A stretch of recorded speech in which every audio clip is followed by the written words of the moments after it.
Hello, beautiful ones. Hope everybody is having a fantastic day and enjoying your Christmas holidays if you're still off work. I know that many of you are, but I also know that many have gone back to their jobs, roles, businesses. I'm still taking physical time off, but also checking in. So I wanted to pop on today to talk about really getting clear and focusing on clarity and coherence when it comes to intention setting. So there's all this buzz around, intention setting for 2025, New Year's resolutions, If we don't really feel into what is aligned for us and get very clear and coherent from the base level of what it is that we want to call in 2025, it's not going to work. It's not going to do anything for you. If we simply write down on a piece of paper some affirmations or even create a vision board, if we don't really tap into what we want and make it very clear, that first layer of manifestation is missing. So when we want to manifest something, it's almost like steps of manifestation that are really, really important. And that first layer of manifesting anything must be coherence or clarity. They're kind of different. So coherence is something has to be completely whole in its vision. And clarity is more of that mental clarity that you have. So the clarity that you have around seeing it visually and getting it crystal clear in your mind. So it's more about the mind. Coherence is about all of the energetics. So it's a much deeper word and it's really, really profound. When we get very coherent about what we want to call in 2025, then the baseline of the manifestation process is already anchored in place. The reason manifestation doesn't work for many is because we're trying to manifest what we don't actually know. Or we're manifesting something we've never even really thought about or imagined, or we don't know what it is. We're not anchoring it with clarity. So we have to get clear on what it is we want. This challenges people in many ways. It challenges us because it's confronting. Some of us will hit worthiness issues. Oh, I can't ask for that. I'm not worthy enough for that. Oh, that's too much money. If I ask for that amount of money, who am I to ask for that? If I try to call in that relationship, who am I to deserve that kind of relationship? We can hit all kinds of blocks when it comes to, whether or not we really deserve it. And we can hit other blocks in terms of just not being practiced enough in really dreaming big and aiming high, and all sorts of trauma, emotional imbalances, mental imbalances can really block us from really having that natural way of getting very coherent. So to get coherent and get clear about what we want in 2025, there's many different things that we can do. Now, one of those things is to reflect on 2024. What went well, what didn't go well, what was good in your business, what wasn't good in your business, what was great in your personal life, in your relationships. Reflect on it. Don't dwell on it and get stuck in it and get emotionally distracted by it. Reflect on it. Have a look. Get your pen and paper out. Get really clear on what was good and what you can improve on, and then put things down on paper that you are going to actually weave into 2025 in the early months so that you can start to really work on things that you want to call in. Reflecting on 2024 is really important. We learn from the challenges, we celebrate the wins that we had, and we can really, really start to grow from the previous year. Always look at the previous year as massive, massive learning, massive growth. Never look at anything as a fail. I don't like that word. Failing is not, it's not a thing. We just learn from those situations that maybe didn't go the way that we wanted them to go. So let's take the word failing out. It's always learning. It's always learning. It's always growth. We really want to start defining our vision. So to get coherent about something is to absolutely know the baseline in clarity. And this is where we bring it back to what I call bullet point language, or that kind of just making it, sort of saying it as it is. I want more money. I want a beautiful relationship. I want a beautiful relationship with money. I want a beautiful relationship with a woman or a man, etc. I want a family. Whatever it is, you've got to get into that bullet point language. And this can be uncomfortable for many people because a lot of people have grown up to believe that this is demanding or it's self-righteous or selfish. No, it isn't. It is owning your place here on planet Earth, and it is taking up the space that you rightly deserve, because your divine birthright is to live a blissful, abundant, prosperous life. So you have to claim it. You really need to claim what it is. And that can be journaling process, defining your vision in a way that works for you, vision boarding, which I did a beautiful vision boarding session with some friends yesterday around at a friend's house, and it was so gorgeous.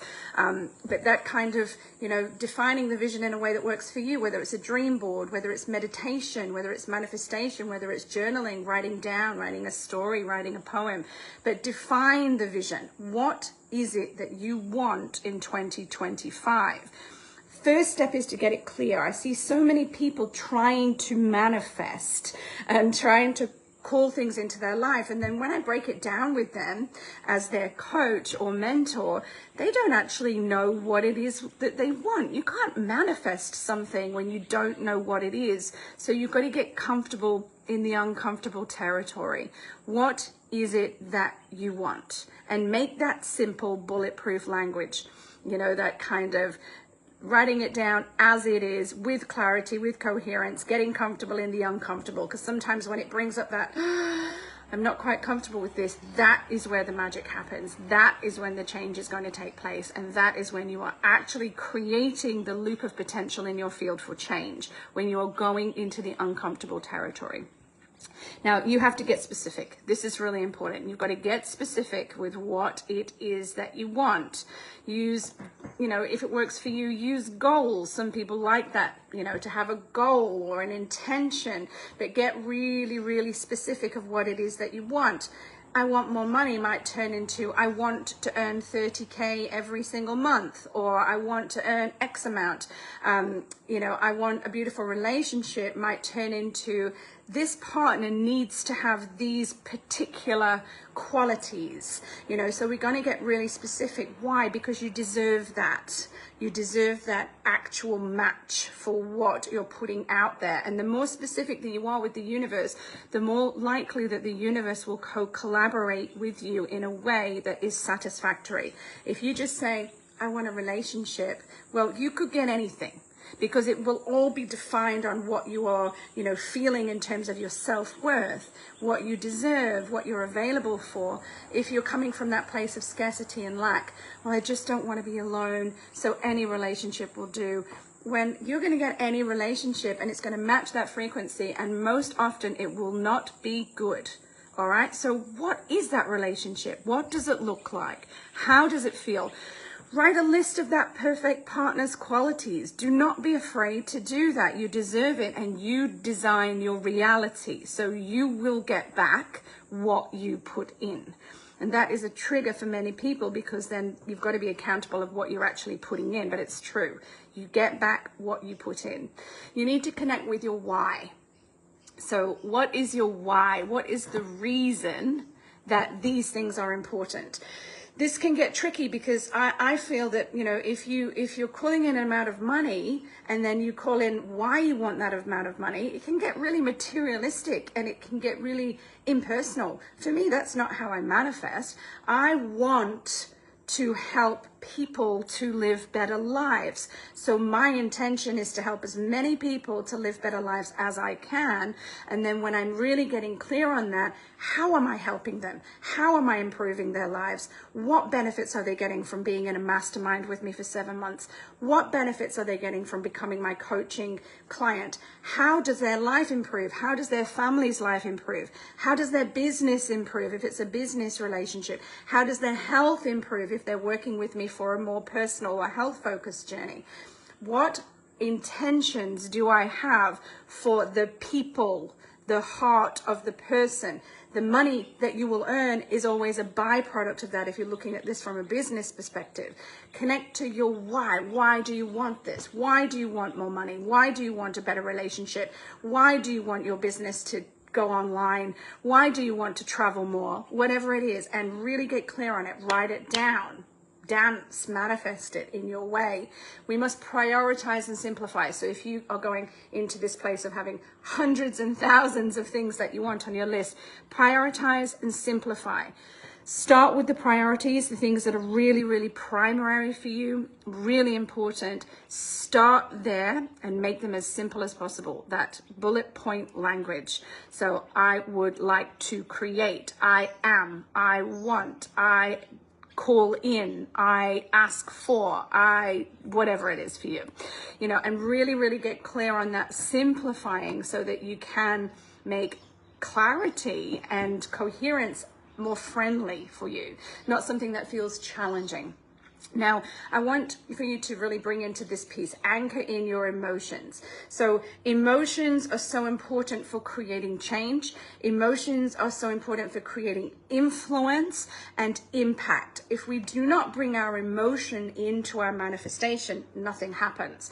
To manifest, we must create clarity at the beginning, clear, all the stuff that I've already talked through. And then we must really, really anchor in the emotion. How would it feel for you to have that? Create the feeling in your body, even if you have to base it on previous emotions that you felt. Think of something that you were grateful for and bring that gratitude in. Think of something that brings love to you, like being with your dog or, something like that, and bring that in. Feel the emotion in your body and align it with the vision that you're creating. And those two things create magic together. And then manifestation becomes much easier because we're not just seeing what we want, we're also feeling how it would feel. And that creation of the feeling of how it would feel helps us to imagine it. And when we imagine it, we bring it to us.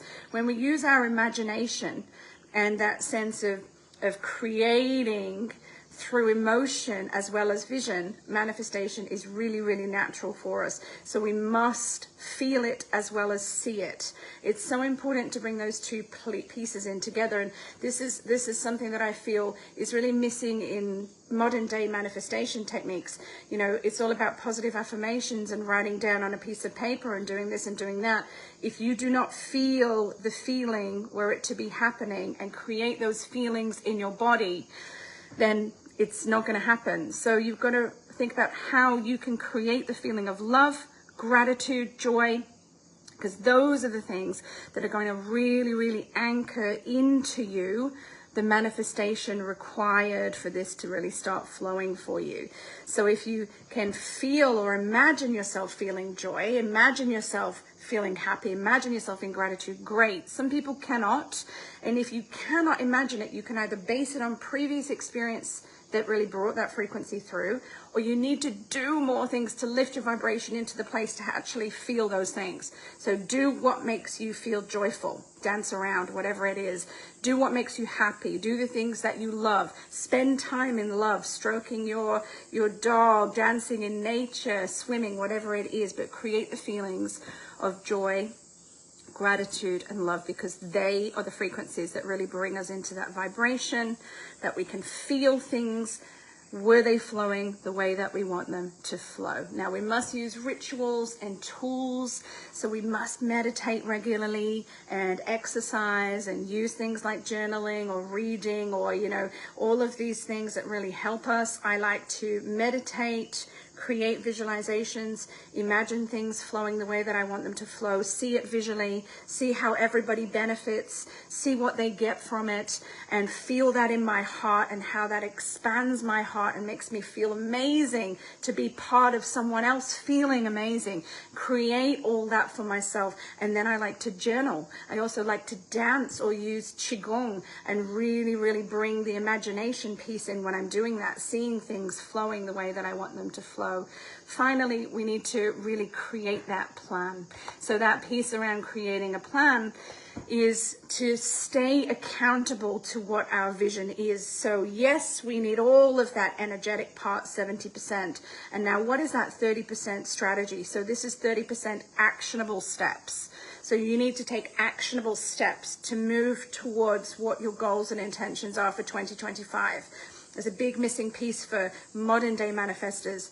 I'm just going to manifest, energetically connect to that, and it's just going to flow for me organically. No, it isn't, because if you don't take actionable steps, it will not happen. So you need to energetically connect to all of that, and then what is the actionable step that you need to take? Sometimes these steps are really tiny, micro, incremental. Other times they might be a little bit bigger, out of the comfort zone. But what is the plan to keep you accountable? Write it down. This is what I'm going to do to move closer towards these intentions that I'm calling in. Write it down, get clear, and create a plan. My plans are quite simple. It might be, okay, Monday, I'm going to do this towards that goal. So it might be create 4 videos for my next online course. It might be send out a newsletter for my Soul Ascension Mastermind. It might be reach out to X amount of people to invite them into such and such an offering. It might be set a date for this workshop, blah, blah, blah. There needs to be a plan in place. And finally, stay open and flexible with that plan. So when we mentally plan, and it's only mental body, it becomes rigid, limiting, and restricting, and often we do not stay committed to it. When we are flexible and open with the plan, to a certain extent, we give ourselves space so we can drop into that plan and allow ourselves to flow with it really, really naturally and really, really effectively. Because when we see something maybe needing to go another way, we're open enough to invite that other way in. When we're very mentally rigid, we may feel, oh, we failed, or this is not working, or panic and meltdown, or just find it too hard and give up because we're being too rigid. So you must stay open and flexible with the plan, but not to the point of it being loose or not anchored anymore, because then again we're floating away from coherence. But being open is more about just, okay, well maybe I'm going to invite in this energy instead, or I might try to do it this way, or I'm going to change this, or I'm going to have a rest day today. So this is how you can really set clear, coherent intentions for 2025 and begin to manifest them. If you want any more support on that, please reach out to me. If you want any more support in your world, physically, mentally, emotionally, spiritually, I can guide you as your coach and mentor in 2025 through various different signature programs and offerings or private coaching. If you are ready to thrive and switch your story from struggling into thriving, reach out to me. I want to support you, and wishing you all the best with your manifestation and your goals and intentions for 2025.